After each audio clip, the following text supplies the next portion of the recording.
Hello there. It's time for most things Kenobi.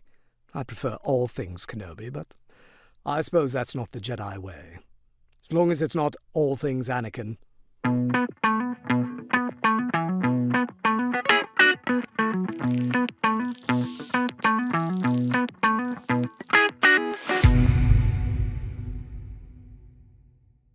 Hi, everyone. Welcome to another episode of Most Things Kenobi, a podcast about Obi-Wan Kenobi and all things Star Wars.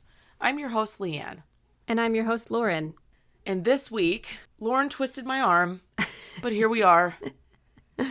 I watched the Lego Star Wars, Summer Vacation? Yeah.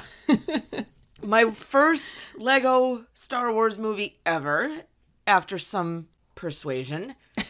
I watched it. And that's what we're discussing today, especially the scenes with Obi-Wan singing, dancing, and wearing a Hawaiian shirt. Delightful. This imagery of Obi-Wan in a Hawaiian shirt has taken Tumblr by storm. Yes, Instagram, Twitter, all of it. Oh my gosh. Who thought we would live to see the day? Well, he wears it quite well. I mean, for a fucking toy. Okay? It's a toy, which is why I had a problem watching it in the first place. Like, I flat out said, nah, it's not my thing, I'm not watching it. And then, like, we got so many requests to watch it and talk about it. And, like, we have personal friends who are drawing amazing pictures of Obi-Wan, like real-life Obi-Wan in a Hawaiian shirt. Hey, Jernan. Yeah, right? She has prints available of it now in her shop, so... Yeah, go, if you aren't familiar with our dear friend Jernan's art, yeah. Number one, where have you been? Number two, go check her out on Instagram and her Etsy shop, because it's for sale, and it is wonderful. She has one with the nervous talk bubble, and then one without. You can decide which one you want. It's great. And they're both handsome as hell, really. Bicep tension with the shirt. It's good stuff. Oh, yeah, and it's tucked in, which you can see his tiny little waist, which I love, and his broad shoulders. I'm getting off topic. We're already being perverts. It's fine. Yeah, I mean, you're going to put Obi-Wan... Well, first of all, Star Wars actually commented on the drawing of Obi-Wan in the Hawaiian shirt. Oh, yeah. That Journey did, yeah. And like... If I may speak for her, at least paraphrasing, she's like, why the hell did this have to be the one thing that Star Wars saw and commented on, like the Star Wars account? And I was like, I think it's perfect. It's because so good. They gave us this gem, and we're going to spend a whole episode talking about it in various fashions. So yes. I think it's very appropriate that Star Wars acknowledges the greatness that they've put out for us. I would like to say, too, that if someone somewhere wants to make that Hawaiian shirt for real, I will buy it. And I will buy it extra to send to James Arnold Taylor so he can wear it. While he's dancing and singing. Because that's the other thing we have to highlight. When Lauren told me about this, and she's like, it's cute. You don't have to watch the whole... I watched the whole thing. It was like 55 minutes, right? An hour short. Yeah, it's at really best. short. And I didn't know where any of the scenes started or ended, so I said, fuck it, I'll just watch the whole thing. And, well, it starts on the Halcyon, which is the Star Cruiser that my friends and I stayed on, so I had a little bit of interest in how that played out. It was very accurate, I must say. The whole time I was watching it, I was like, Leanne would get such a kick out of it because she's just been on the Star Cruiser. Even, like, aside from, like ridiculousness that goes on in the episode with all these characters that we know and love, just, like, the locations are somewhere you've actually been. Yeah, and it was strangely accurate. A few things were off. They had a spa there, and we didn't have a spa, which I would have loved to have. Yeah, they had like a swimming pool. I was going to ask, did you guys have a swimming pool? Oh, no, there was no swimming pool. They had an atrium where you could go outside, and it was the climate area, so you could get some, like, fresh air. But there was no pool there. It was a meditation garden. They should do a pool. It would be that nice. would involve even more cleaning, and I don't think they have the time to do it. Seriously. You know what I thought was kind of funny is, like, when you guys went to the Halcyon, they kind of wanted you to dress up. It's not required, right? You could go in regular clothes, but it's a better experience if you dress up. Yes, it's more immersive if you dress up. Not true cosplay, but like inspired by costumes. Right. Because like bounding or something like that? Yeah. Disney bounding. So it's like outfits inspired by, but not immediately copied, because they want to keep like the staff separate from the guests, at least. Right. Because they're in full fucking garb, like head to toe. You don't want people coming up to the guests asking for help, like with something with wrong the with clues and the stuff. Yeah. I thought it was funny because in the Lego movie, there were some people dressed in like regular clothes, like button-up shirts and flip-flops. Like, we still had a couple of those. Oh yeah, we still had a couple of those. There were a couple of dads there that didn't bother. You know what I mean? But for the most part, everyone played the part well. But yeah, it was super cute. Finn went into the bar, the lounge, and it was... I saw our seat, like where we always hung out. I saw it in there. And I was like, ah! And like the only thing that was different is Lando. Okay, first of all, I love that it was Billy D. Williams. Right? I mean, oh my God, it was so great. I just love that he's in a Lego movie. I know, right? I love it. He is Lando, so it was great to have him as Lando. He recently acquired the Halcyon, which is not something that we experienced, but it was nice to have him in there. It made more sense to have him narrating, because this is post sequels and that sort of thing. Right. So when you went on the Star Cruiser, it takes place during part of the sequel trilogy, right? So like... Correct. I believe it's between Last Jedi and Rise of Skywalker. Okay, because you said that Leia owns the does she own them, or what is this her connection there? I can't remember, but she donated. Her and Han had their honeymoon aboard this Halcyon, and she also dedicated an entire star chart in the atrium that was part of the actual Star Cruiser itself. And her and the captain, the Pantoran captain, are good friends. So she has some involvement, but I don't know if she owns it or just had like some involvement in the comings and goings of this specific ship. So I was like, Lando was nowhere on our ship, but I'm glad he was in the movie. It was cute. Yeah, and I was going to say, when you were in the bar, did you run into Obi-Wan Kenobi's ghost at all while you were there? No! And I want my money back. Maybe you weren't drinking the right cocktail or whatever they were saying. No, we drank all the right cocktails, but I was not drunk enough to start talking to Force Ghosts, and I'm pissed. I am real pissed. I loved that the bartender said he was human cyborg libations. Yes. That's human so clever. Cyborg libations. It was, listen, I made fun of it before seeing it, but you must never knock it till you try it. Our friend Ben, who's been on quite a few of our support groups, he DM'd our Twitter and was like, have you watched it? I was like, nah, I have no interest. Lauren will watch it, though. So I want to apologize to Ben because I wrote it off and then decided to go ahead and watch it. And I did DM him back and say, I watched it. It was adorable. It was much more precious than I thought it was going to be. I thought it was just going to be like, I mean, it's frivolous, right? It's just a fun. Yeah, it feels like one giant ad for the Star Cruiser, honestly, but well, sure. Whatever. Yeah, there were things that, like, I can't separate myself from, like, canon. Yeah, I know. I'm the same. I just need to relax and enjoy this kind of shit and not, like, Obi-Wan would have never, like, fucked up like he did. You know what I mean? Yeah. In his scene at the bar, he wouldn't have, like, fucked up. Like didn't he make a mistake and she had the... pulled her dress off and revealed... Yeah, pretty sure that would never happen. Yeah, I know. But, oh my God, do I love James Arnold Taylor even more after seeing this, because it's so goofy and it's so good. I would have loved to have seen the behind the scenes of him, like, actually recording the song and dance. Well, I don't know if he was dancing in the recording studio, but the singing. I hope so too. James, will you let us know? Yeah, seriously. We'll buy you a t-shirt. Yeah, Hawaiian, an actual Hawaiian. Or if Journey wants to put her art on a t-shirt, I will buy that too.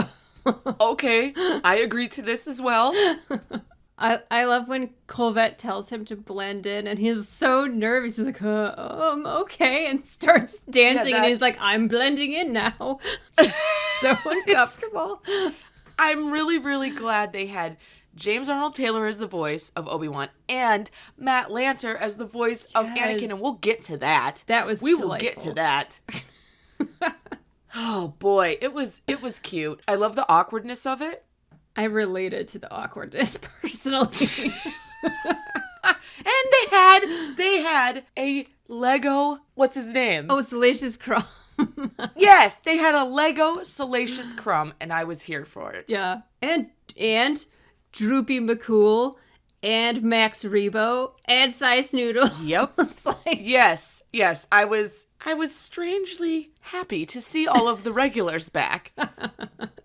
Because, we still don't know where Max Rebo is after Boba Fett. We have no sighting, no word, no update. I'm assuming he's fine.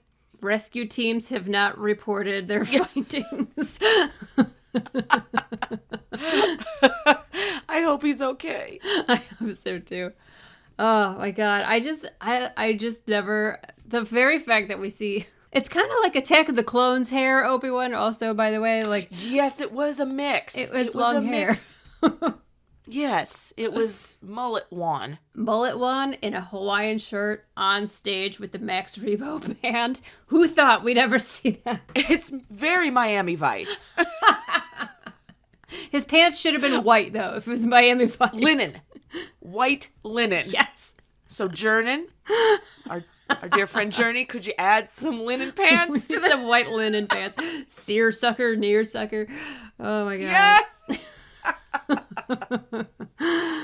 Do you see the creativity that this shit spawns? It's so amazing. Like, even Lego Star Wars affects people on a deeper level. It does. I'm actually embarrassed that I didn't want to immediately watch it because it is very cute. And now it makes me want to know, like, what did I miss with the holiday special? They're not all good, though. That's the holiday special, again, is totally worth it to see James, because he does a really funny moment as Obi-Wan as a Padawan that makes me laugh so hard every time I see it. But then the rest of it is kind of like, it was fine. Yeah, so sometimes the plots are hilarious and sometimes hit her off after the first 10 minutes or so. So it's not, they're not all great, but in general, they do have like really clever humor sometimes. Like a great example is the fact that, this is jumping ahead a little bit, but when Finn is on the beach, he builds a sandcastle. It's Vader's castle made out of sand. Yes, it was. I noticed that. Yeah, that was good. Yeah, and they little shit like that. They don't say anything. They just sneak it in there for you to observe or not. Yeah, so I thought that was really funny. Well, I really liked the little lessons that were sprinkled throughout. Yeah, I actually thought they were super sweet. Yeah, because honestly, I've been in the position of Finn's character of like, oh, I just want us all to be together and have fun, but then people go off and do their own thing, and which, strangely enough, is exactly how it works on the Halcyon when you stay at the Star Cruiser. You are not together with your group the entire time. You go off into separate things all the time, and then basically before dinner, when you have an hour, you're in the bar together, and that's like essentially the only time you get to spend. Yeah, because you go on your separate missions, right, that they assign you, and you go off on your own, like, plot line. Yeah. I loved the little life lesson when they come back to Obi-Wan in the bar with Finn, and I love that. I just love that Obi-Wan's ghost has changed into a Hawaiian shirt. Oh, yeah. He's back in his casual clothes. Yes. But he said that his quote was, "I had fun in the moment because in my experience, one never knows how long a moment will last." And I just thought that was a beautiful message. So true. Yes. It's like a kid's show, the Legos are for kids, but really that's like a very grown-up lesson to learn. I think it's hard for anyone to feel that. It's like a very important thing for all of us to try and remember. So after Obi-Wan, Finn runs into a new Force ghost when he's on the beach, which my favorite made me laugh so hard. It was pretty ingenious how they did it. With the scuba gear. Anakin's on vacation from his Darth Vader suit. Yeah. But he still has the scuba gear on, helping him breathe for for effect, so if you will. Oh my god. He takes it off, right? Yeah, he takes it off. He does, because then he's talking with it off. And I'm sorry, they're on Scarif, Yes. Doesn't it seem like mildly inappropriate that Scarif is a vacation Absolutely. spot since so many people died on that shore? Like, you're damn right it is. I was like, that's not. But they said it was recently. They said it was recently remodeled or whatever, and I'm like, who did that? How? Oh my god, I thought that was... Granted, in Rogue One, they only destroyed like one part of the planet. So maybe it was another beach?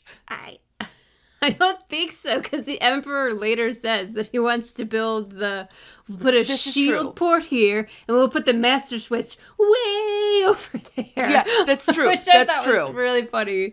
You know what's funny is I loved Palpatine in this. I thought he was spot on. This is what happens when you take someone like him on vacation, and then they totally write it off. They're not having fun. You know what's crazy? When Darth Vader's trying to lighten up a little bit, you know? He's telling Palps to lighten up, basically. And I love the part where he was getting, like, really pissed, and you could feel Vader's, like, anger boiling. Yes. Because the music gets really intense, and then it, like, clears, and I was like, oh, fuck, he's gonna, like... force choke the bitch, but no.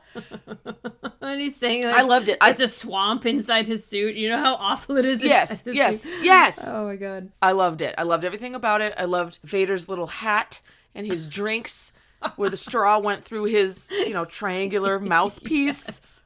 Yes. And what the fuck? Weird Al is the voice of the hippie who's singing on stage. Right? It's so fucking weird. This is an all-star cast. They've got. I mean, I just love how with Matt Lanter's voice, knowing what we know about him and Obi-Wan, or him and James, I guess I should say, doing Clone Wars, Finn tells Anakin that Obi-Wan said something about enjoying the moment, and he goes, I'm sorry, Obi-Wan said this? Obi-Wan Kenobi said this? His laugh, oh my god, his like hysterical snorting laugh was just the best thing I've ever heard. Perfect. It was so good. I love Matt Lanter's sense of humor because, he's playing the chosen one. So he rarely gets a chance to kind of like be goofy. So they said he was always super game to voice some like the Kowakian monkey lizard and like do funny like squeaky noises and sound effects. And I just love that about him. Did you love when Finn said, don't give in to the dark side? And Anakin's like, eventually. At some point. It's coming. Like, I didn't realize that our dear D. Bradley Baker was Boba Fett, BV, RJ, and Wicket. Yes. The three characters. I was happy to have him back. The whole gang was back. I loved him when he crashes his ship, when Boba Fett crashes his ship after Obi-Wan takes him out like a badass. And he's hanging upside down and his comms Jabba, and he's like, yes, I'll stop for ice. Yeah. It's those little elements that made this so enjoyable for me because it was very relatable to any summer vacation I've ever taken or any vacation at all. You always need ice. Always. You do. I liked that they had so many Clone Wars actors in it. I think that was really fun to hear them, but to hear them doing like uncharacteristic performances for their usual characters and voices. So that was super fun. Absolutely. It was really fun. And it's something you can watch with your kids if you have kids and still like enjoy it as an adult. Because sometimes kids movies, kids shows aren't that entertaining for a grown up. And I would say this one entertained me. I laughed out loud multiple times, yes. I was, like I said, I was pleased I was just pleasantly surprised throughout the entire thing of what a delight it was. Yeah. Other notable voices, Kelly Marie Tran was Rose. Yes. Which you said you noticed right away. You're like, boy, that sounds like Kelly Marie Tran. Yeah, it was funny because I was like, whoever they hired to do Rose really sounds like her. And then I saw at the end it was really her. I was like, oh, well, that explains it. We also had, so the voice of Vader himself was Matt Sloan. So we have two Matts. Matt Lanter is Anakin and Matt Sloan is Vader, which is kind of strangely appropriate. There's a nice symmetry there. I thought the voice actress who did Princess Leia's voice was pretty good. It was very Carrie Fisher. Yeah. Her name is Shelby Young. And she did a great job she had like I was going to try and imitate it. I'm not gonna. But she had that throatiness that Carrie Fisher had. Yes. Later in life, and that was very good. Yeah, she did. She was able to do that's the other thing. Some of the, like, James is a good example, and it's like they do the older voice and the younger voice slightly differently, so you can hear the age difference. I thought that was really good. And Han, I thought the guy who did Han's voice was really pretty close. It was a good. It really was pretty good. The, like, timbre down. It was really good. The voice actor who played Han is Ross Marquand. I'm not familiar with him, but he did a good job. Me neither, but he did an excellent job. I thought he did a real good job. My least favorite part of the movie was probably the Ben Solo bits. Not because I didn't enjoy it, but because the first 2 acts, if you will, were so good that the last one, it was nice to see, like Andor again. Yeah. But I mean, other than that, it wasn't anything that special. I felt the same. It kind of like, again, like it petered off basically after Anakin, and then it was kind of like, okay. It was cute. One thing I didn't like was the voice of Rey. I thought it was, like, way too deep. Yeah, it was. They didn't have her speak a lot either, and I wonder if that was on purpose. Rey didn't have a lot of lines in the episode. She was asleep next to the pool for a large portion of it, dreaming of porgs. With cucumbers on her eyes in the heat, that makes sense. It's what she's used to, the heat and everything. Did you like the scene with BB-8 with a towel wrapped around his head and a cucumber on his eye? It.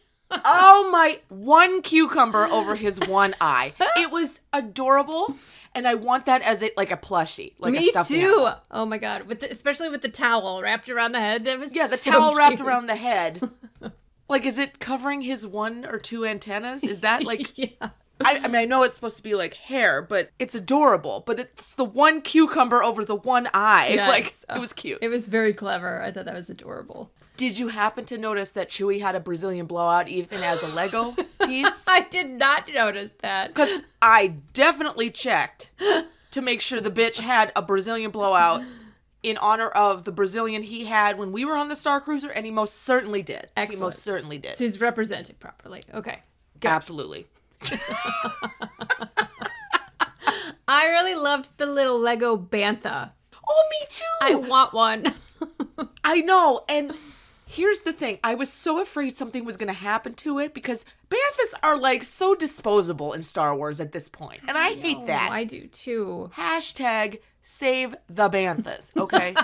You would make a shirt that looks like a PETA shirt. A PETA shirt with Save the Banthas. Yes.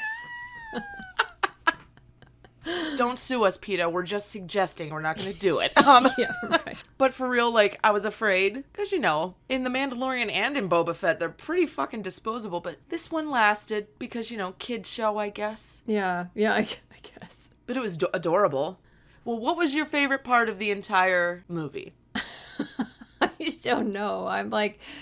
torn. I mean, Obi-Wan in a Hawaiian shirt is like the default because it does not get any better than that. Yes, it really doesn't. Yeah, I think the thing I loved the most was the moment, besides Matt Lanter's laugh, which was just the most delightful thing ever, was when Colvette told him to blend in and he was like trying to dance. I am that person. So I just so related. I'm like, if you take me to a bar, I sit in the back and sip my drink brooding in the back. Like, I can go to a bar by myself with a book and be just fine. That was my favorite part. What about you?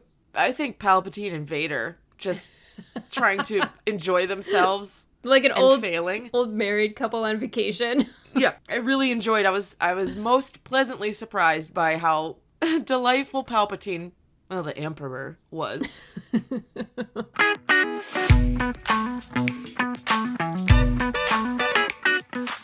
So really quickly, before we ask our audience question, I wanted to take a moment to thank each and every person who has ever rated us either on Spotify or Apple. I checked our ratings yesterday and they're so favorable and we really appreciate you guys so much.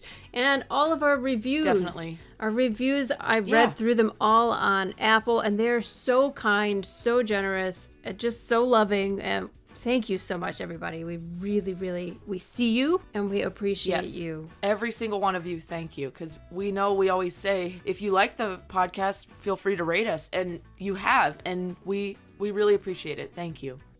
For the question this week for our audience, what was your favorite moment from the Star Wars Lego summer vacation? Is there any part of it you would have liked to live through yourself? Yes, I love that. I would have liked to have seen a Force Ghost of Obi-Wan in the cantina on the Star Cruiser. I guess I'll have to go back and get a little bit more tipsy. All right, next week's episode. It's episode 66. So, surprise, surprise, we're talking about Order 66 on episode 66, with emphasis on the clones. What we know, what we don't know, what we've seen so far as evidence of Order 66. There's a lot to delve into. We'll touch on, all of the things we've seen, all of the Star Wars media we know. We're getting more and more, with each release of stuff. There's a lot. Yeah. So join us. We aren't celebrating Order 66. We're just discussing it. Last week on the show, we discussed the Andor trailer that just came out a few weeks ago. And we are hyped about Andor. We cannot wait for it to come out. And we asked our listeners what they were excited to see in the upcoming show. Our dear friends at the Moisture Farm Report said, since K2 won't be there, hopefully it picks up the baton from Lola and Ned B with some more great droids. And we totally agree. We really, really, really hope K2 will make an appearance at some point in the show. But if not, maybe they'll give us another new sassy droid. And our friend, the Agent Fulcrum, said, is it bad I'm hoping for a Callus somehow to be in it so we can have two Fulcrums working together? Considering your username is the Agent Fulcrum, this comment does not surprise me at all, and I love it. How freaking cool. What if Ahsoka was there and then we could have 3 Fulcrums together? I think I would straight up die. Thank you so much for joining us here on the Most Things Kenobi podcast. We appreciate every single one of our patrons and are grateful for your support.